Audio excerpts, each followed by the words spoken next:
me gusta de todo cómo se van a ver los diablos, pero bueno. ¿Bien? Aquí está. Ya.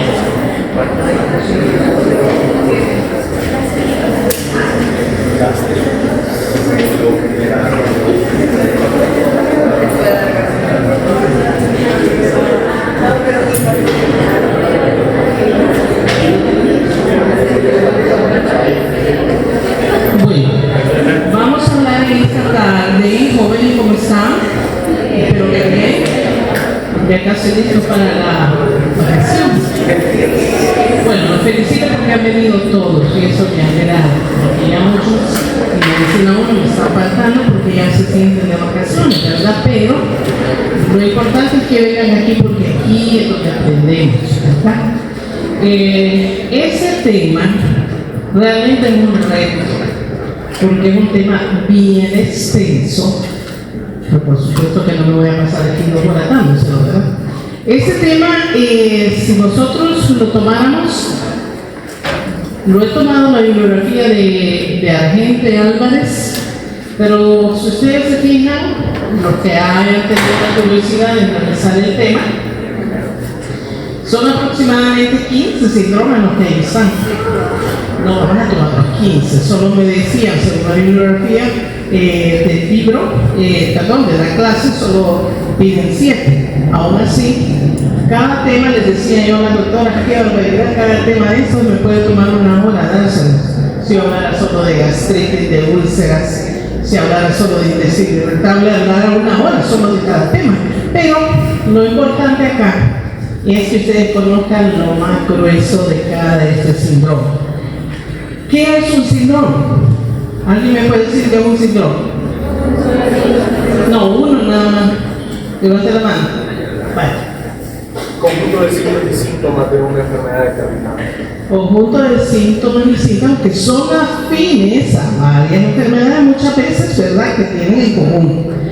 Entonces, aquí lo vamos a ver como síndromes, pero vamos a tratar de ver las manifestaciones y vamos a hablar sobre las causas principales de estos síndromes y así vamos a ir sacando lo más importante.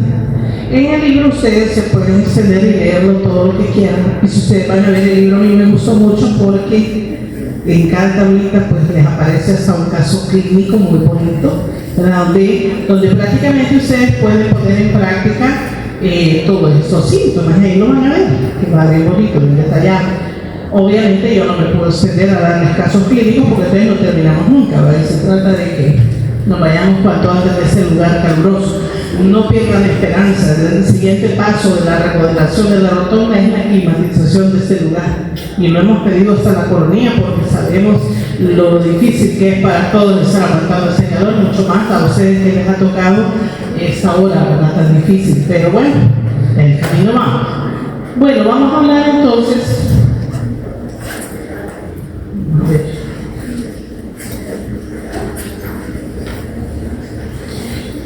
Vamos a hablar entonces primeramente de lo que es el síndrome ulceroso y la gastritis.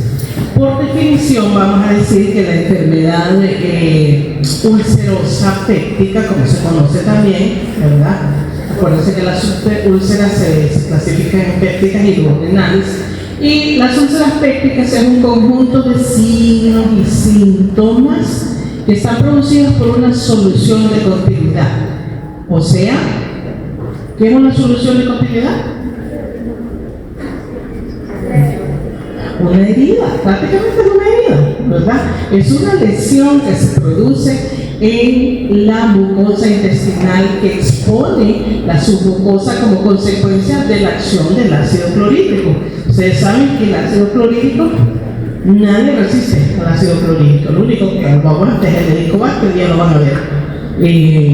Y esto hace de que se forma una verdadera úlcera, y ahí vamos a tener que ser bien enfáticos en que es una úlcera, porque si ustedes van a ver cuando vayan al sueño social, entra el señor, la señora en la consulta y señora, ¿está por qué me deja con la úlcera? Me duele la úlcera. Y pasan años y dicen, es que yo tengo una úlcera. Y yo he padecido toda la vida de una úlcera.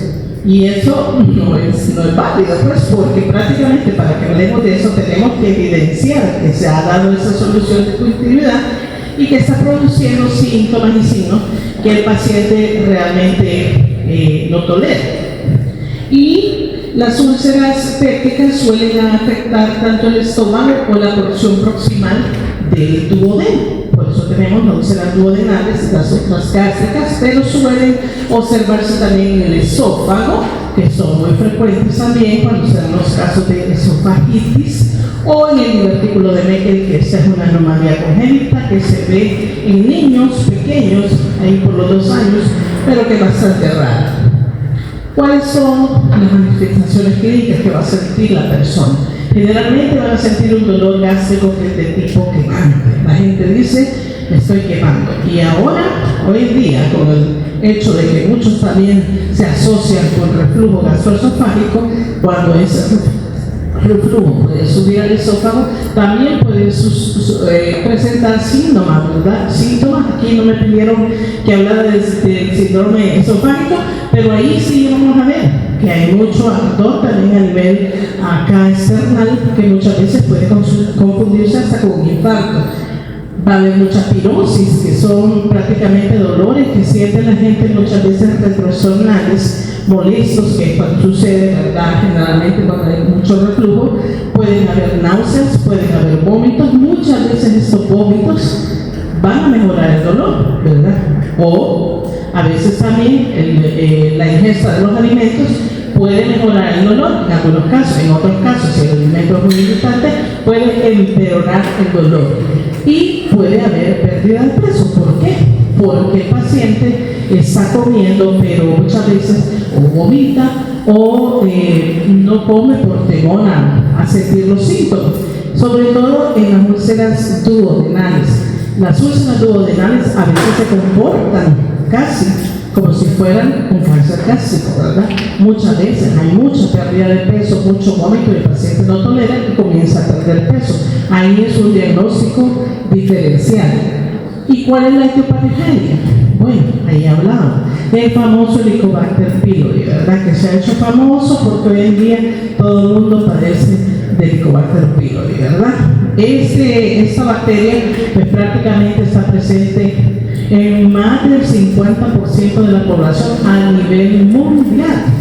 Y en los países como los nuestros subdesarrollados, ese porcentaje sube más, al 80-90%, ¿verdad? Así que tenemos que tener en cuenta. Es el Helicobacter pylori, la bacteria que también va a estar relacionada con este tipo de úlcera, y lo otro son el uso de AINES, incluyendo también a la aspirina en baja dosis. ¿Por qué decimos esto? Muchas veces los pacientes consumen muchos AINES por dolor, pero lo hacen religiosamente, ¿verdad? Tomando ibuprofeno, naproxeno, diclofenac, todo tipo de AINES por dolores, en las rodillas por dolores, en los hombros, por la cabeza, por todo, por gripe incluso. Hoy en la época del COVID, acuérdense cómo tomaron el ibuprofeno, ¿no? Hasta había una doctora que le decía, una doctora de ibuprofeno, porque muchos necesitaban el ibuprofeno. Entonces, comienzan las personas a tener, incluso en aquellas personas que están tomando aspirina a dosis baja, estamos hablando de 100 miligramos o de 80 miligramos en los casos de la prevención de infartos del miocardio o infartos cerebrales que se dan a esas dosis bajitas. Hay pacientes que son susceptibles, no todos, pero hay pacientes que son muy susceptibles y llegan a producir también un cuadro de un síndrome ulceroso. Aquí en ese cuadrito, ustedes ahí lo tienen en Argentina, van a ver una gran cantidad de enfermedades que son las que nos están causando la mayoría de lo que son las úlceras, ¿verdad? Entre ellas, ven a la cabeza el Helicobacter pylori, pero también hay otras bacterias.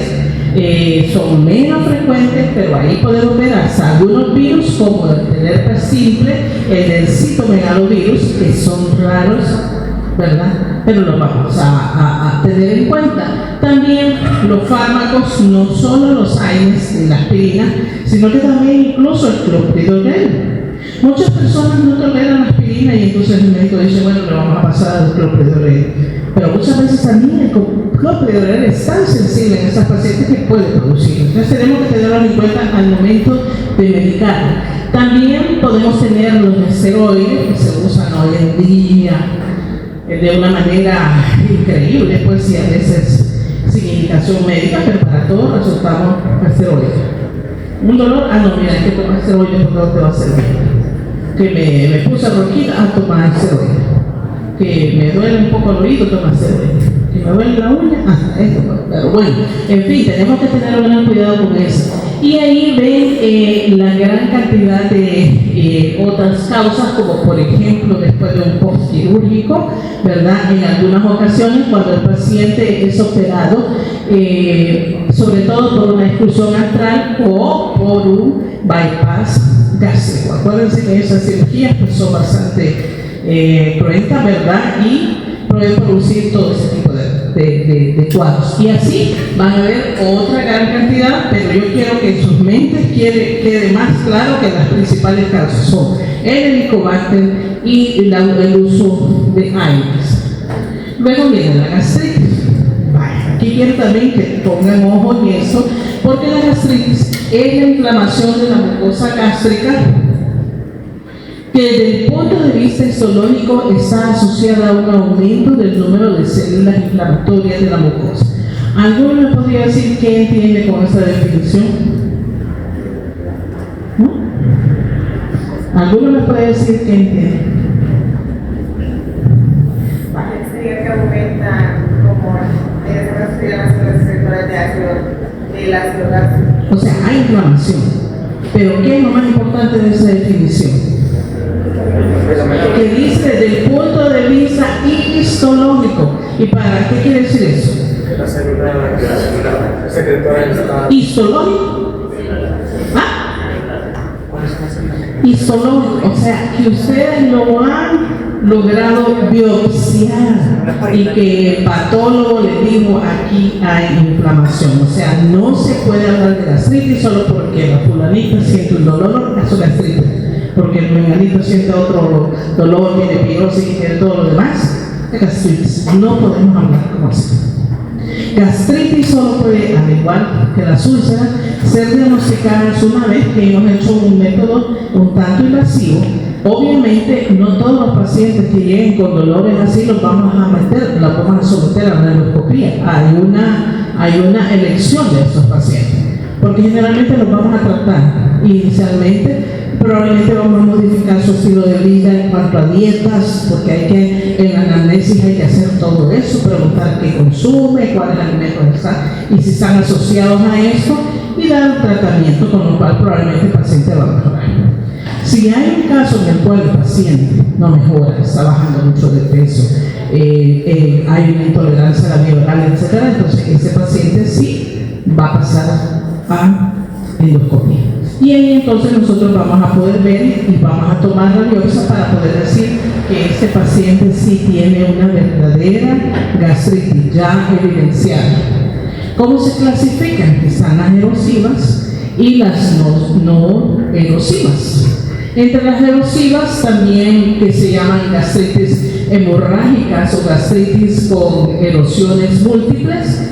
La mayoría de los casos aquí se debe a las que causa el Helicobacter pylori y también todos estos medicamentos que hemos hablado, los AINE, la aspirina, los otros que ya hablamos, y otras lesiones vasculares que son mucho menos frecuentes, traumatismos directos, infecciones virales, como ya dijimos, citomegalovirus, pero esas son o quemaduras, shock, intervenciones quirúrgicas, etc., pero esas son menos frecuentes. Y entre las no erosivas se clasifican en 3 tipos, ¿verdad? La tipo A, que es la de las glándulas fundidas, la tipo B, que es un tipo de gastritis que está involucrado en el Helicobacter y por lo general se va a localizar en la región del antro. Y la pangastritis, que incluye un tipo A y un tipo B, y estas están representadas tanto por gastritis que pueden estar en el antro y en el cuerpo a la vez. Aquí vamos a encontrar la clasificación etiológica de toda la gastritis, ¿verdad? Y las gastropatías. Eso deben también tenerlo bien claro. Todo aquello que ustedes encuentren como un síndrome ulceroso o que no han definido que por una biopsia sea una gastritis, lo van a llamar gastropatía. ¿Ok? Es una gastropatía lo que el paciente tiene. La etiología puede ser múltiple. Hablamos al principio, ¿verdad?, de las infecciosas, que ya están aquí definidas. También hay autoinmunes, también hay granulomatosas, y ahí incluye incluso la enfermedad de Crohn. Otro tipo de gastritis que pueden dar gastropatías reactivas, que son por reflujo biliar, cuando un paciente tiene un cuadro probablemente crónico de una colecistitis, comienza a tener reflujo biliar y secundariamente hace una gastropatía, ¿verdad? El alcohol es otra de las causas que también causa mucha gastropatía, pero el alcohol es causa de una infinidad también de hemorragias, incluso gástricas, que es el grado mayor, ¿verdad?, de que puede llegar a causar una de estas úlceras. Y generalmente ya en ellos sí hacen Mallory Weiss, hacen varices esofágicas y otra gran cantidad de causas por las cuales ellos sangran. También siempre los sinus, o tenemos también otras formas como quemaduras, ya hablamos de sepsis y todo eso, que también pueden ser causas de gastropatías. Luego tenemos lo que es el síndrome pilórico, o el famoso síndrome de retención gástrica. Ese es el mismo, ¿verdad? Ese es el conjunto de síntomas y signos provocados por una obstrucción a nivel del píloro, ¿verdad?, y que impide el vaciamiento y la evacuación gástrica correcta. Entonces el paciente, generalmente esos pacientes van a presentarse con mucho vómito, ¿verdad?, después de haber ingerido la comida. Generalmente de 15 a 30 minutos después de haber comido, ellos van a estar vomitando, no van a poder retener casi nada, y va a ser frecuente que estos pacientes, obviamente, al no estar comiendo, puedan perder mucho peso. La etiología de esto, bueno, puede ir desde una úlcera péptica, que aquí se menciona, ¿verdad?, las úlceras duodenales, ¿verdad?, o del canal pilórico, que son las responsables del 95% de los casos. Por eso les decía que las úlceras duodenales se comportan muchas veces como los cánceres. Los cánceres gástricos hacen mucha obstrucción pilórica cuando están muy avanzados. Y muchas veces una úlcera duodenal se puede acompañar de esos mismos síntomas y confundirse, ¿verdad? Ahí hay que hacer diagnóstico diferencial. También en un 5% vamos a ver que las gástricas también, las úlceras gástricas también, y los tumores pueden ser benignos o malignos, y en la cabeza el adenocarcinoma gástrico, ¿verdad? Pero también puede ser de la cabeza del páncreas o los linfomas. Otras causas de inflamación pues son como la colecistitis aguda, la pancreatitis aguda, la enfermedad de Crohn, y también vamos a tener las gastroenteritis eosinofílicas.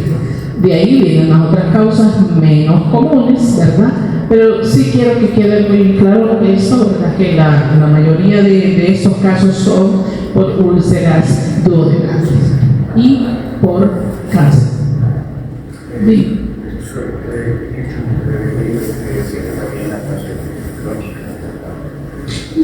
La pancreatitis crónica puede causarla, pero la pancreatitis crónica lo que más te va a dar es un síndrome de mala absorción, que ya lo vamos a ver más adelante. ¿Sí? Los pacientes serían. Las manifestaciones clínicas en este síndrome de retención gástrica, ahí vamos a ver. En la anamnesis tenemos que... qué bonito, ¿se apagó?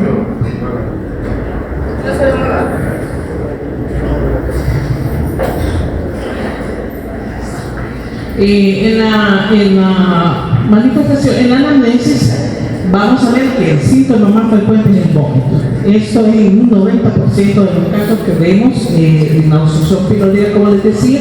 Pero también puede haber dolor abdominal en un 87% de los casos, pérdida de peso en un 65% de los casos, saciedad precoz en un 60% y náuseas en un 40%. El paciente siente que está lleno a pesar de que ha comido poco, pero se siente lleno. Esa es la sensación de saciedad que él tiene. Y obviamente, pues, como les repetía, va a estar perdiendo peso.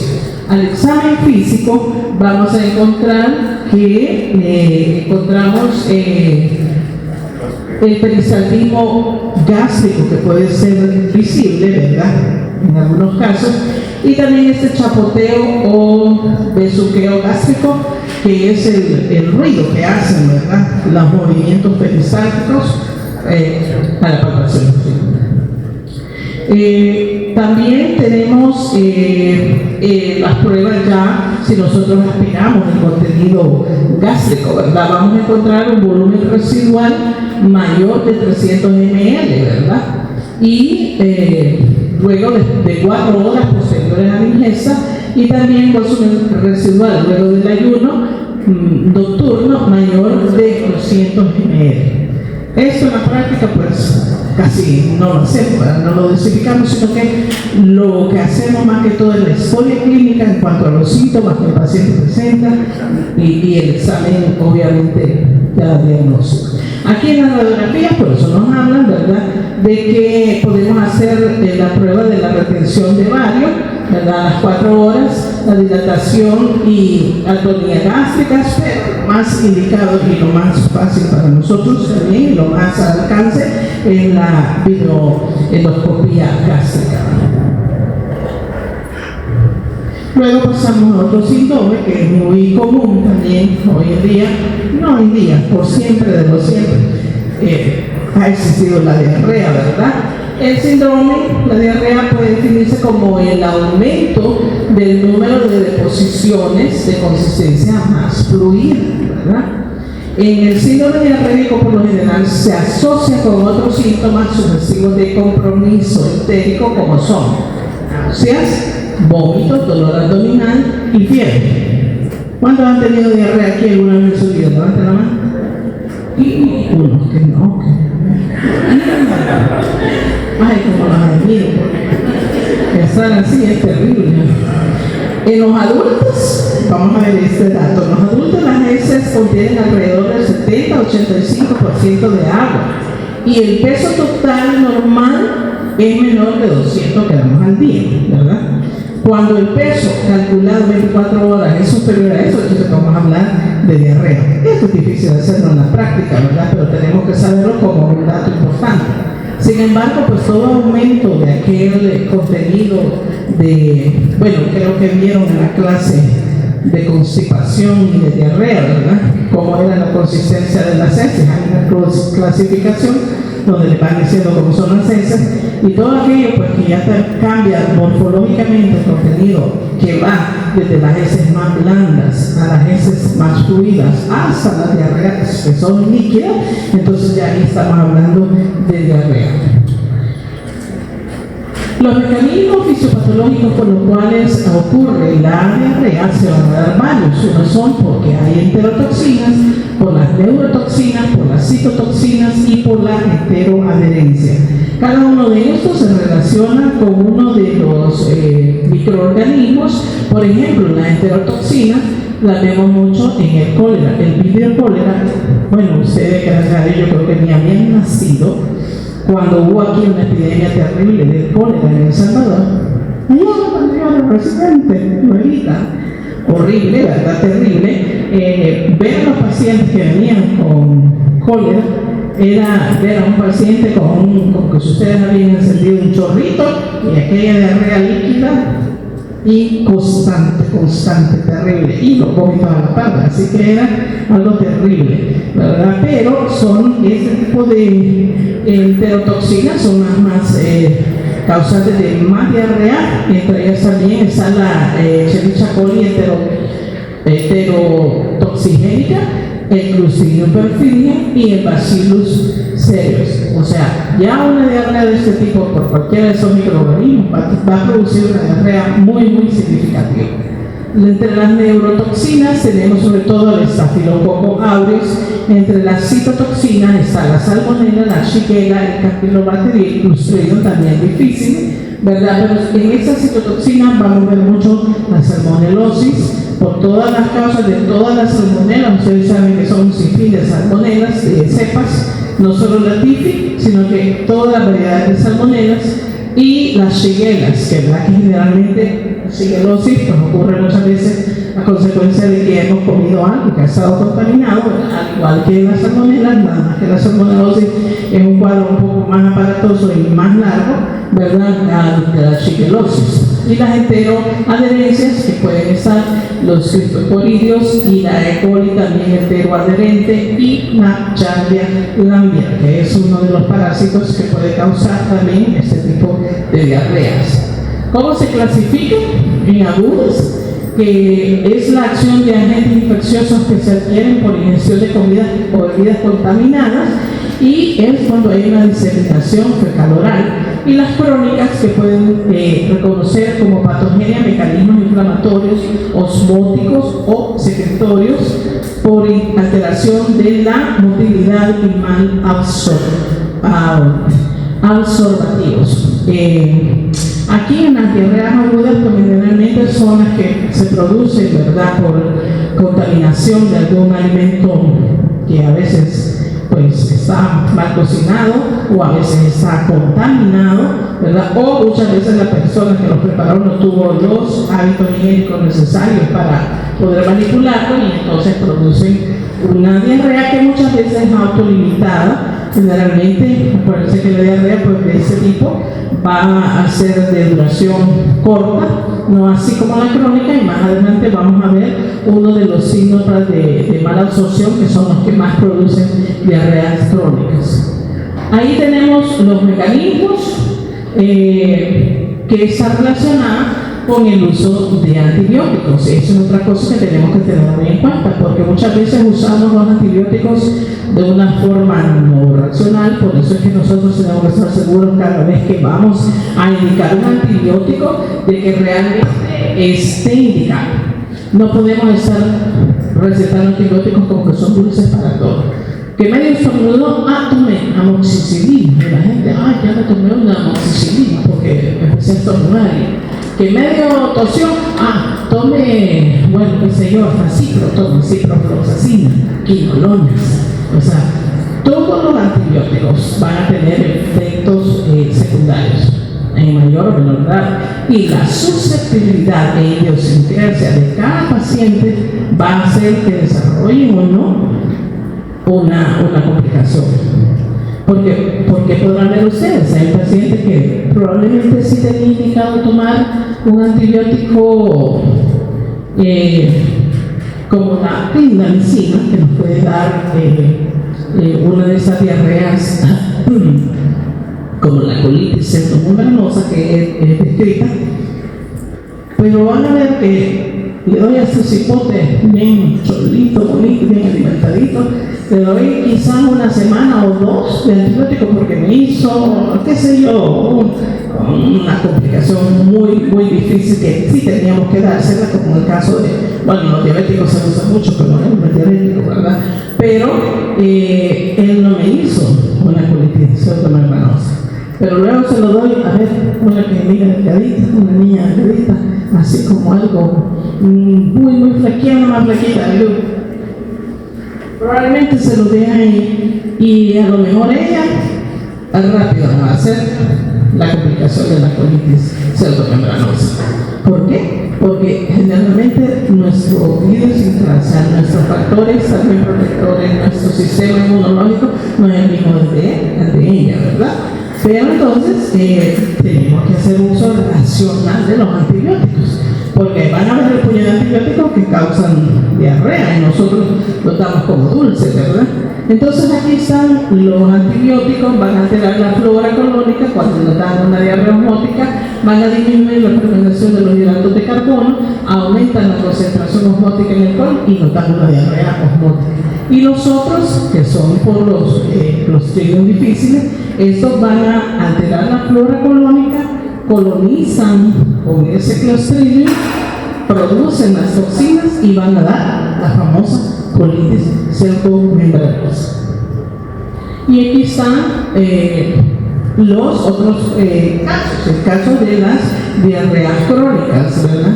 Ahí vamos a ver que hay varios mecanismos, ¿verdad?, de esas diarreas, y ahí tenemos los mecanismos inflamatorios, donde están las colitis ulcerosas, enfermedades crónicas, enteritis patogénicas, las malas obstructivas, que aquí vamos a encontrar la enfermedad celíaca, aquí vamos a encontrar la pancreatitis crónica, el sobrecrecimiento bacteriano y la enfermedad de Whipple, que son también relacionadas con el páncreas. La secretoria, donde va a estar el síndrome de Soller-Ellison, que es un carcinoma, el tumor carcinoide, el carcinoma medular de tiroides, todas esas pueden dar de este tipo secretorias. Las osmóticas, que incluso los laxantes, a veces hay el uso de los laxantes, pueden darnos este tipo, o cuando los usamos por una indicación, ¿verdad? Y también están las alteraciones de la motilidad. Ahí encontramos la diabetes mellitus, porque la diabetes mellitus en sus complicaciones crónicas nos va a dar las gastropatías diabéticas, y el intestino irritable, el hipertiroidismo y la esclerodermia, ¿verdad? Entonces ya vamos a mencionar un poquito más esas cosas. Aquí están todos los fármacos que causan diarrea. El magnesio ya es bien obvio, ¿verdad?, que en todas sus formas, pero más que todo el citrato de magnesio que nos va a dar mucha diarrea. En algunos casos se utiliza porque como una forma benéfica en aquellos pacientes que tienen mucha constipación, ¿verdad? La digital, incluso, imagínense, aunque ya casi no se usa, ¿verdad?, pero ahí están los betabloqueadores, la Nalaprin, las cefalosporinas, algunas de ellas, ampicilina, colchicina, prazolam, que se usa mucho en psiquiatría, la fluoxetina, que también se usa en psiquiatría, algunos quimioterapéuticos, las hormonas tiroideas, los antiinflamatorios no esteroideos y los hipolipemiantes, que también pueden ser causa de diarrea. Uno en mayor grado, y como le repito, muchas veces es la idiosincrasia de cada quien, ¿verdad?, la que va a hacer que ese mecanismo se desencadene más o en menor grado. Aquí está entonces lo que los pasos que deberíamos de seguir cuando abordamos a un paciente con diarrea, ¿verdad? Tenemos que hacer una historia clínica completa, incluso una investigación epidemiológica. Han surgido brotes, por ejemplo, ya han oído ustedes varias veces, ¿verdad?, que de repente en la X escuela, en la X fábrica, resultaron no sé cuántos trabajadores vomitando y con diarrea, ¿verdad?, porque han adquirido una diarrea aguda. En ese caso hay que ir a hacer también la investigación epidemiológica. ¿Qué pasó, verdad? Hay que ir a hacer la investigación por qué, quiénes cocinaron, qué cocinaron, cuál fue el alimento, cómo lo cocinaron, quiénes lo cocinaron. Por eso hoy en día el Ministerio de Salud hace una instrucción muy cercana a todos los establecimientos así que venden comida, y les exige un certificado de salud para todas las trabajadoras. Todas tienen que hacerse exámenes de eso cada cierto tiempo para ver que no estén infectadas, ¿verdad?, que puedan. También exigen muchos para el manipuleo, certificaciones para el manipuleo de alimentos, que es bien importante mantener las temperaturas de los alimentos. Porque a veces los alimentos pasan mucho tiempo ahí y pasan al aire libre, y bueno, solo se lo voy a servir así porque es lo que me sobró. Y no saben cuánto tiempo han pasado así en la intemperie prácticamente, y si no están calientitos, no los comen, porque eso le garantiza que menos les han acabado de hacer y que van a intoxicarse menos. Entonces, hacemos esa historia clínica y determinamos si son infecciosas o no infecciosas. Si no son infecciosas, pues entonces nos evaluamos y damos tratamiento de acuerdo, puede ser solo sintomático, ¿verdad?, infecciosas, y se aplican los criterios de gravedad. Entonces vamos a ver si hay criterios de gravedad, entonces tenemos que pasar a otro paso, pero si no hay, entonces también tratamiento sintomático.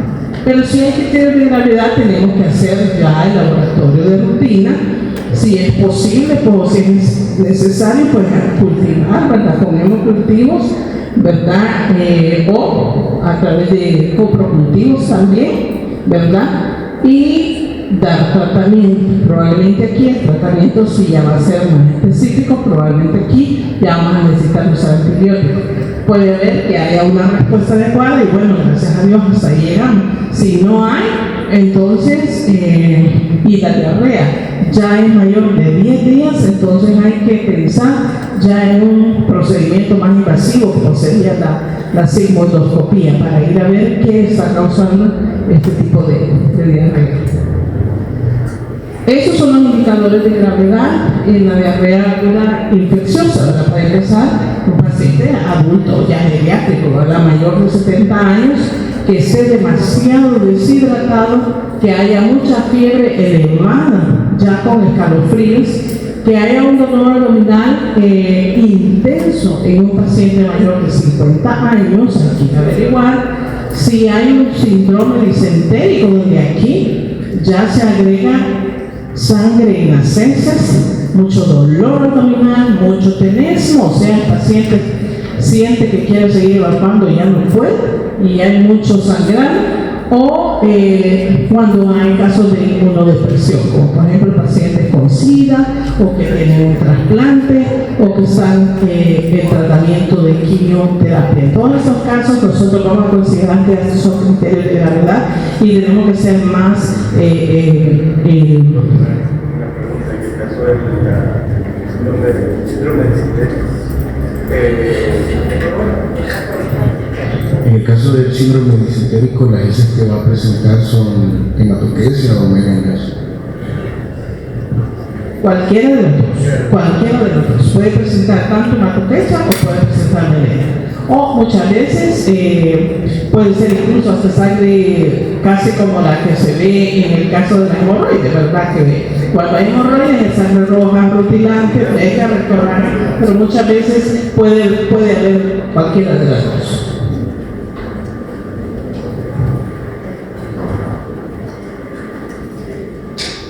Ahora, hay otros criterios que van a surgir para pensar en que la diarrea ya es crónica, porque hay muchas diarrea aguda que, como dije, son autolimitadas, no duran más de 5 días, el paciente mejora, ya después que lo han hidratado, que lo han manejado sintomáticamente, y ya.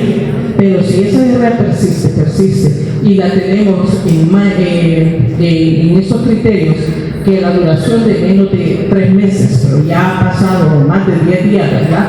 Que hay deposiciones nocturnas muy frecuentes, que está perdiendo peso el paciente, más de 5 kilos, y que también encontramos la velocidad de eritrosedimentación aumentada, hay anemia o hipoalbuminemia. Ya en esas condiciones nosotros estamos obligados a estudiar a este paciente con otros exámenes complementarios para poder descartar otra organicidad, ¿verdad? Ya algo más evidentemente más grave.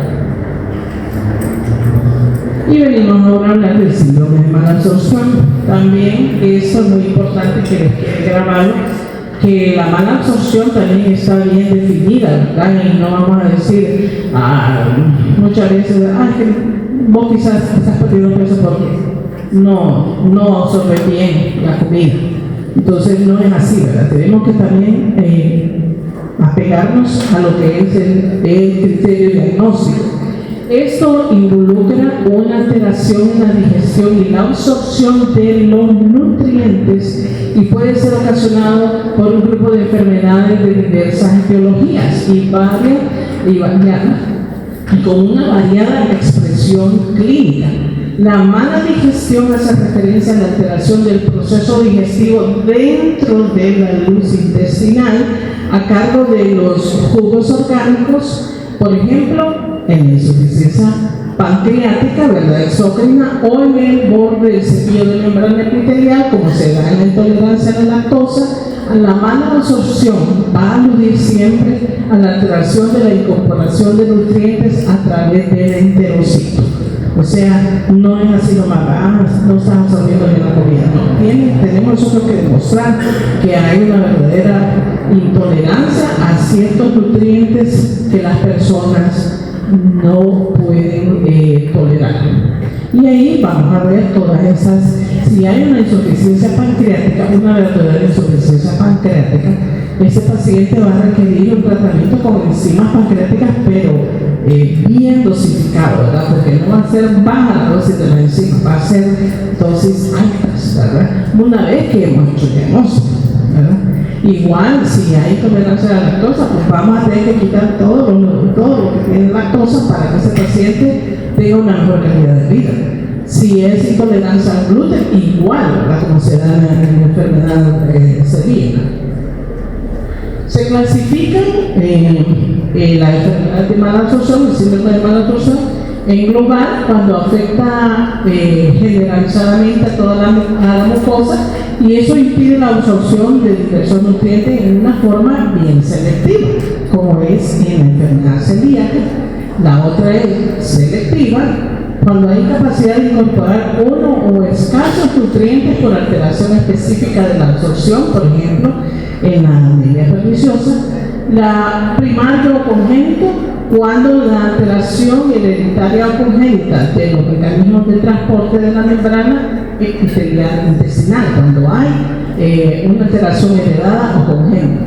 Y adquirida, hay una alteración adquirida de la membrana epitelial intestinal, por ejemplo, después de una cirugía digestiva, por enfermedades inflamatorias intestinales, ¿verdad?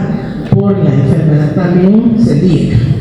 Como les digo, hablar de eso es ponernos a hablar de cada una de las entidades y no terminamos hoy. Entonces solo estamos haciendo como un brochazo para que ustedes tengan la noción de que existe toda esta enfermedad y que tienen que tenerla en cuenta. ¿Cómo se manifiesta? Por diarrea, por pérdida de peso, con el apetito conservado. El paciente está comiendo, pero está perdiendo peso, ¿verdad? Hay marcada también distensión abdominal y la diarrea crónica. Aquí vamos a ver entonces la existencia de una diarrea crónica. Es un síntoma cardinal del síndrome de la mala absorción. Entonces, cuando tenga un paciente que está teniendo ya más de un mes o menos de, como decía al principio, 3 meses ya con una diarrea crónica, eso se considera crónico, entonces hay que comenzar a hacer estudios.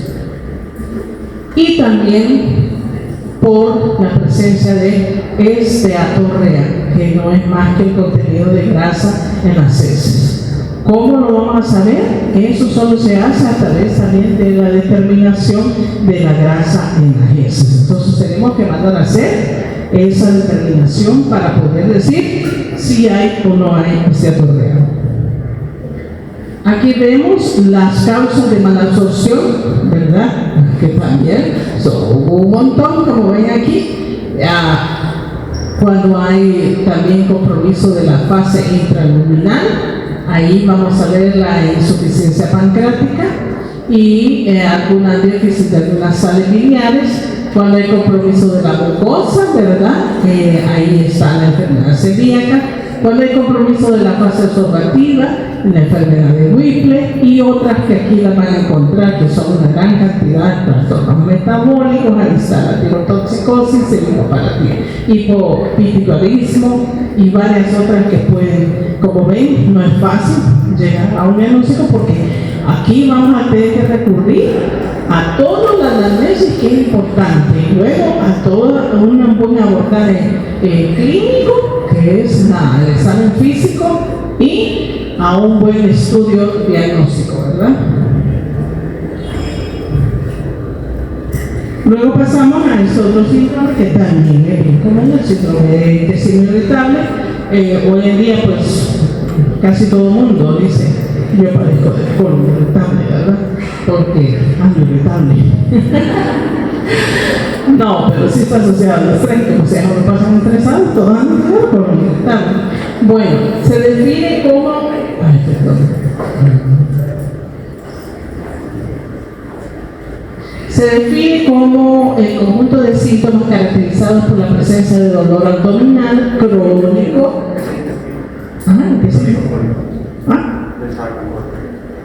No, intestino irritable o colon irritable, es lo mismo. Así se conoce también. Sí, hoy muchos dicen colon irritable, colitis, pero el síndrome se llama intestino irritable. Entonces ahí tenemos el conjunto de síntomas caracterizados por la presencia de dolor abdominal, que puede ser crónico, puede ser recurrente, que se asocia con alteraciones en el hábito de la evacuación, ¿verdad? Se trata de una alteración funcional del tubo digestivo y es uno de los trastornos funcionales reconocidos con mayor frecuencia en la práctica clínica.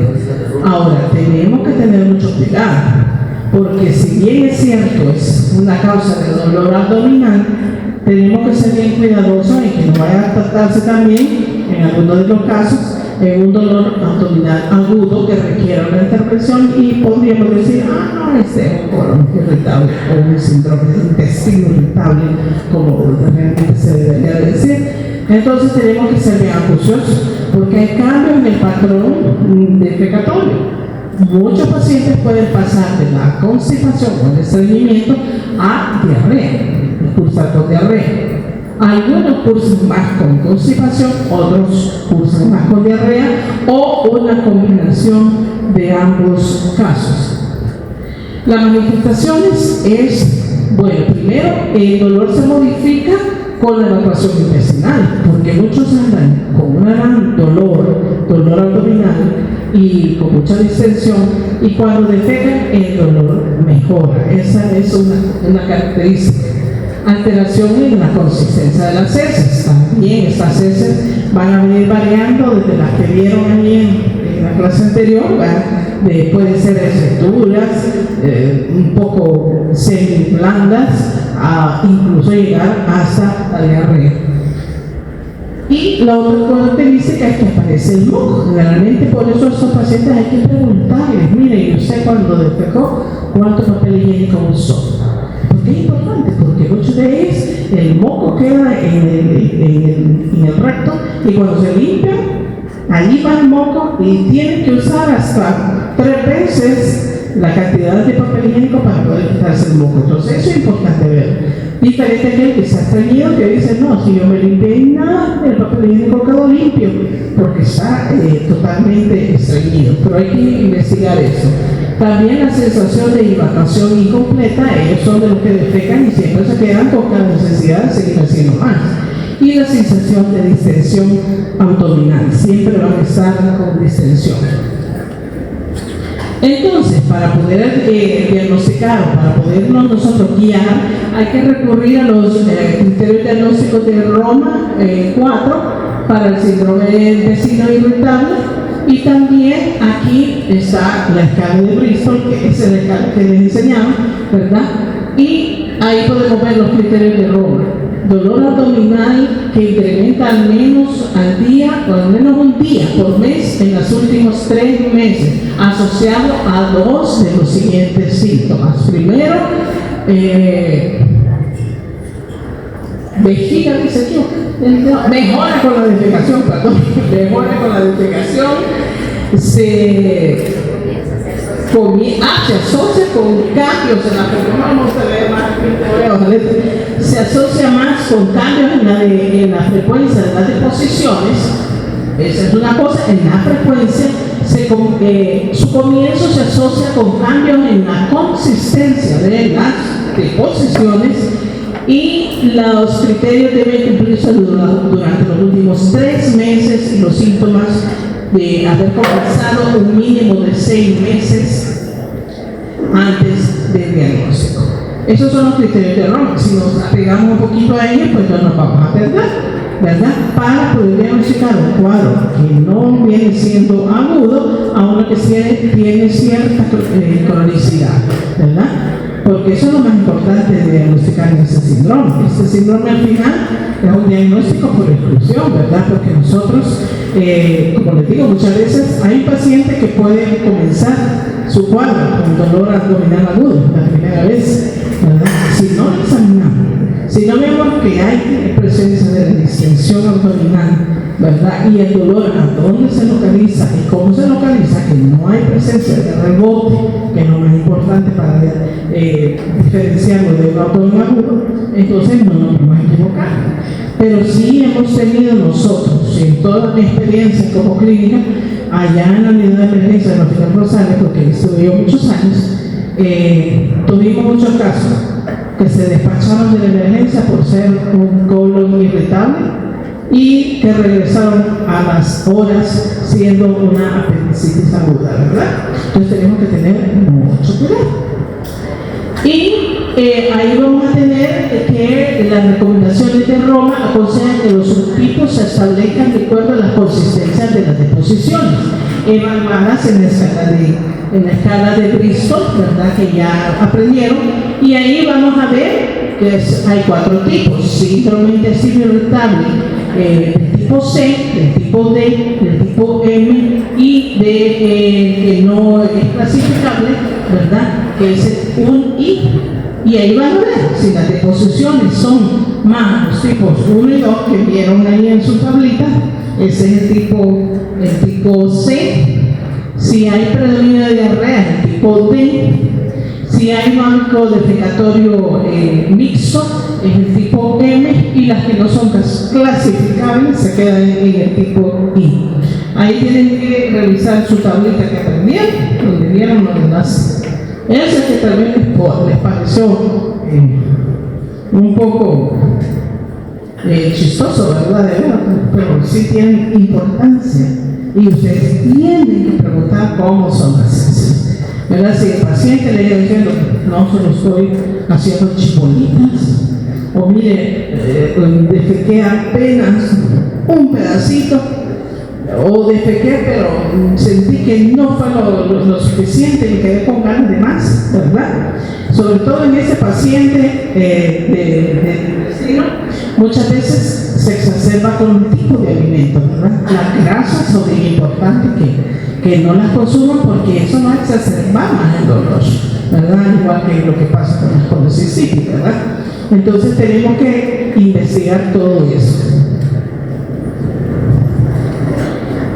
Y aquí están los síntomas y síntomas de alarma. Si un paciente mayor de 50 años, si tiene antecedentes familiares, y aquí ojo, ¿verdad?, o personales de cáncer de colon, por eso hay que averiguar en su familia alguien ha padecido de cáncer de colon. ¿Por qué? Porque es importante. Los cánceres de colon se pueden confundir con un síndrome de intestino irritable si no se es muy acucioso en historial y en examinar al paciente.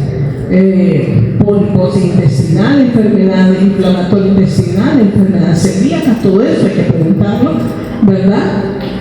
Si hay sangrado, ya sea hematopesia o anemia, si hay pérdida de peso significativa, que no intencionada y no explicada por otras causas, si ya hay fiebre, si hay anemia, si hay síntomas nocturnos, si en el examen físico es anormal y ya pueden ustedes encontrar una masa palpable, visceral, o el tacto rectal es patológico. Por eso que el examen físico tiene que ser completo.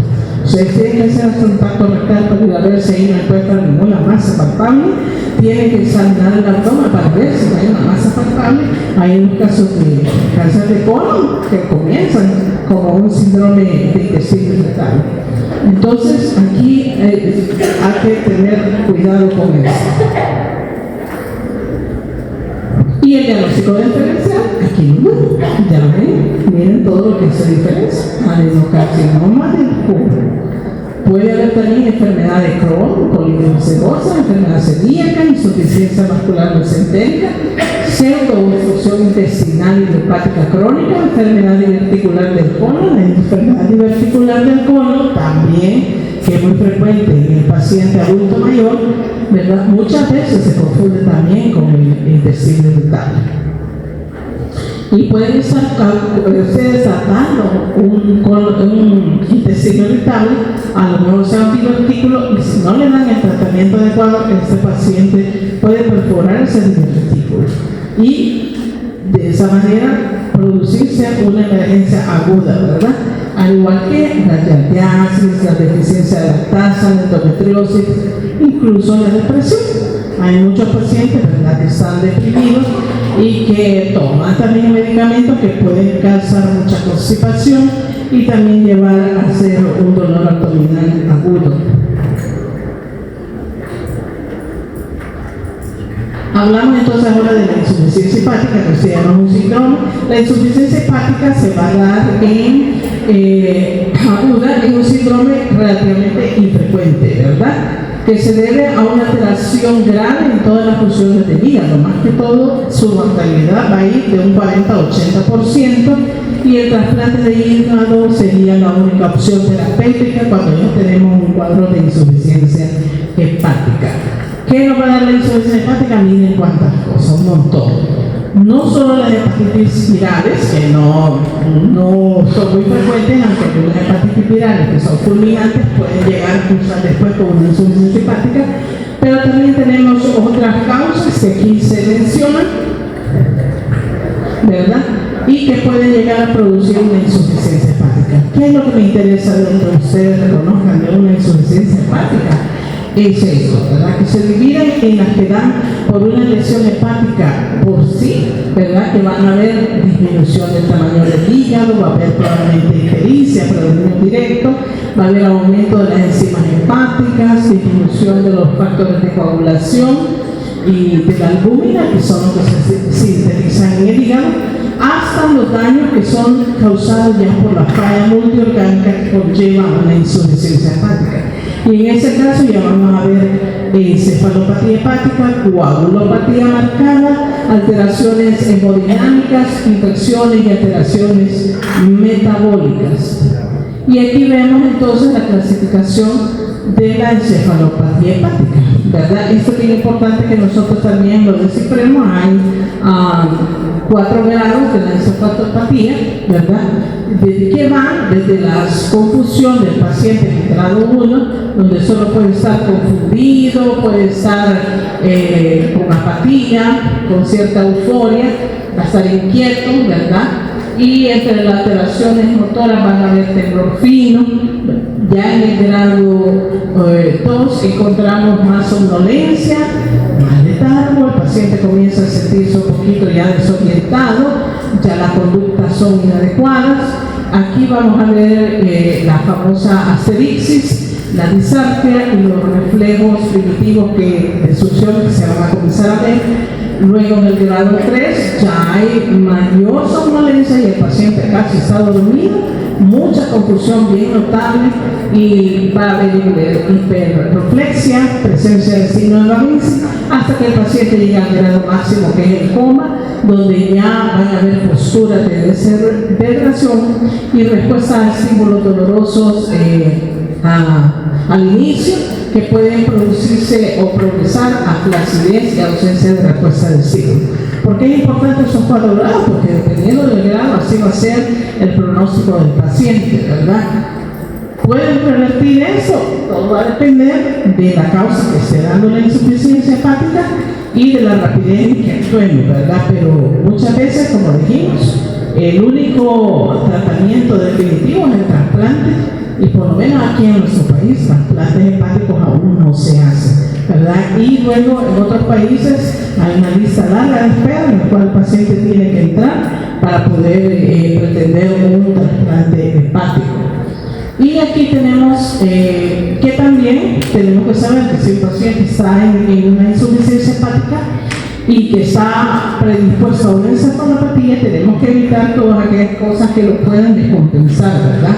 Como por ejemplo, si el paciente también tiene insuficiencia renal, eso lo va a descompensar. Si tiene hemorragia digestiva, también. Entonces tenemos que, por todos los medios, tratar de que eso se trate, si ocurre, se trate, pero sabiendo que el paciente se puede descompensar más.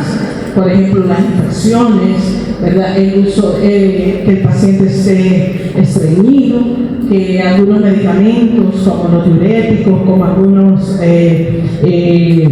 ansiolíticos pueden llevarlo también a eso, y los diuréticos y algunas dietas hiperproteicas, ¿verdad? En este caso los pacientes ya no pueden estar comiendo tanta proteína, porque eso los va a llevar a que se descompense.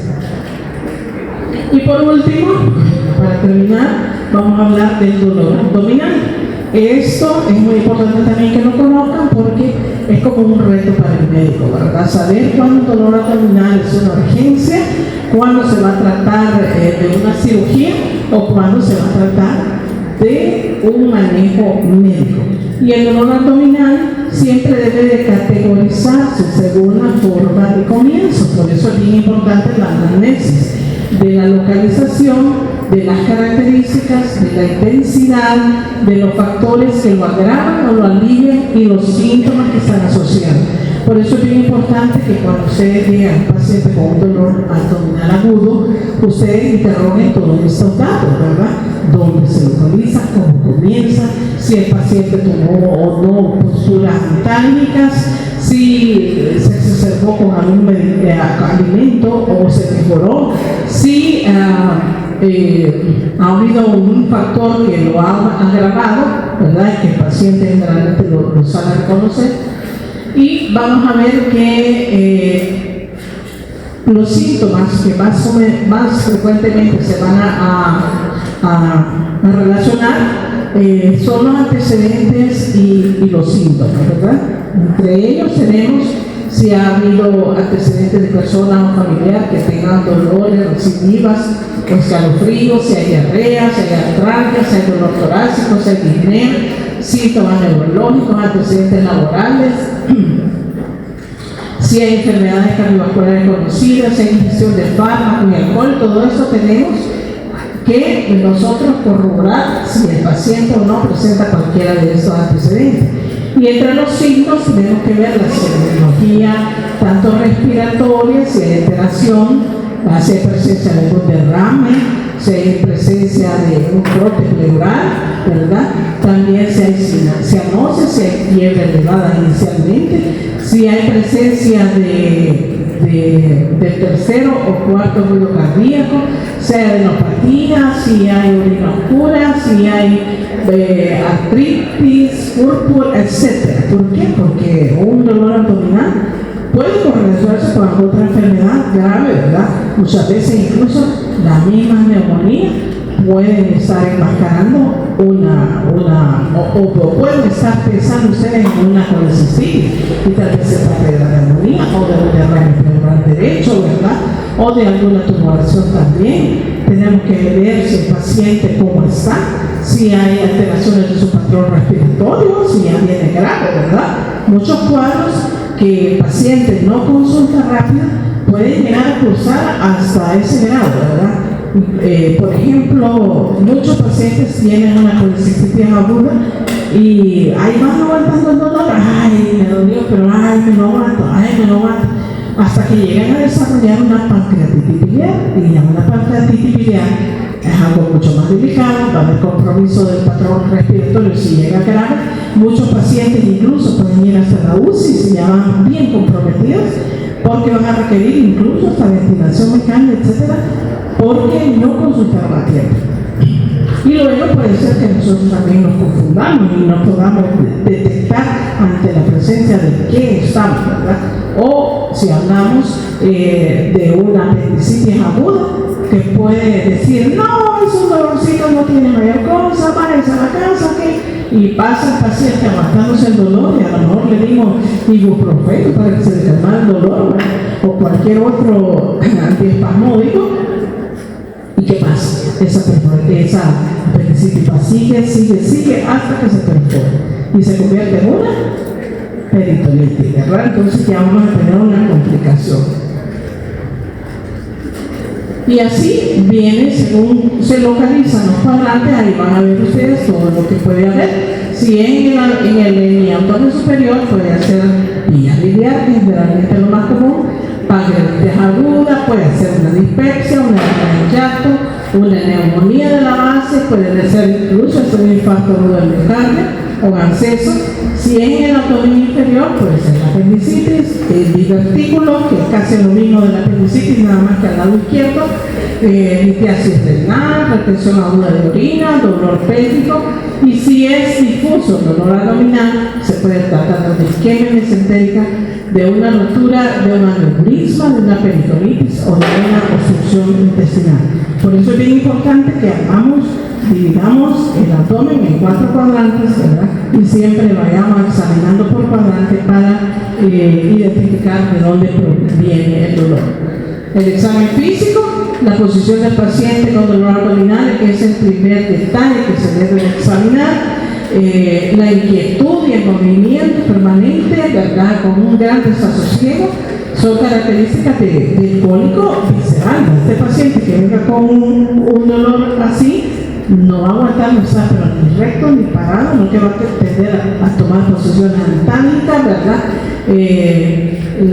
La inmovilidad del abdomen, si nosotros vemos, ¿verdad? Que ya la respiración es superficial y en ocasiones con los músculos levemente flexionados para reducir esa tensión, eso nos va a hacer pensar ya en que hay una peritonitis. Acuérdense que cuando hay una peritonitis en el abdomen le llamamos en tabla porque se vuelve totalmente rígido, el dolor es insoportable y el paciente va a tender a tomar ciertas posturas para minimizar ese dolor.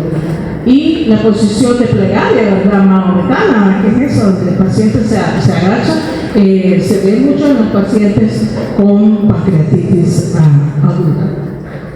El diagnóstico, tenemos que hacer pues los exámenes de rutina, que de rutina no debe faltar el hemograma, la uremia, la glucemia, la amilasa lipasa, los electrolíticos y el examen de orina, ¿verdad? Muchas veces nosotros decimos hay que hacer los menos exámenes posibles, pero tenemos que ver cualquiera de las causas que pueda originar ese dolor abdominal. La orina es muy valiosa porque muchas veces infecciones urinarias pueden causar también un dolor así. Y los exámenes de gabinete siempre van a ser dirigidos, puede ser que una radiografía de tórax o una ultrasonografía, ¿verdad? Ya sea de abdomen o de la zona de abdomen prácticamente, o en determinado caso tenemos que recurrir hasta ULTAC o hasta resonancias magnéticas nucleares, ¿verdad? Cuando no podamos tener con los otros exámenes iniciales un diagnóstico adecuado. Y creo que eso es todo. La bibliografía es Sargento Álvarez.